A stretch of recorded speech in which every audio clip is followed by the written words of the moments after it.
அஸ்ஸலாமு அலைக்கும் வரஹ்மத்துல்லாஹி தஆலா பரகாத்துஹு. அன்பானவர்களே, நபித்தோழர்கள் ஒருவர் நபியரிடத்திலே வந்து, யா ரசூலல்லாஹ், இன்ன உம்மி, எனக்கு ஒரு தாய் இருக்கின்றார்கள். அந்த தாயை அலா மன்கபைய, என்னுடைய 2 தோள்புஜத்திலே தினந்தோறும் அலா ஹாஜத்திஹா, அவளுடைய தேவைக்காக வேண்டி ரொம்ப தூரமாக நான் அவளை தூக்கி சென்று வருகின்றேன். அலா ஃபர்சஹைனி, 9 கிலோமீட்டர் அளவுக்கு என் தாயை என் தோள்புஜத்திலே வைத்து நான் சுமந்து வருகின்றேன், தினந்தோறும் சுமந்து வருகின்றேன்.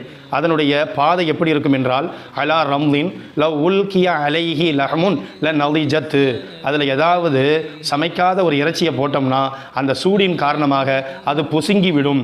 அந்த அளவுக்கு இருக்கக்கூடிய கடுமையான கல் நிறைந்த ஒரு மணலிலே நான் செருப்பு கூட இல்லாத நிலையிலே என் தாய்க்காக வேண்டி நான் சுமந்து வருகின்றேன்.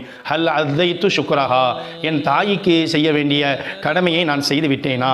என் தாய் தான் எனக்கு எல்லா விதத்திலும் பலமாக இருந்தால், என் தாய் தான் அவளுடைய ரத்தத்தை கொடுத்து என்னை வளர்த்தாள்.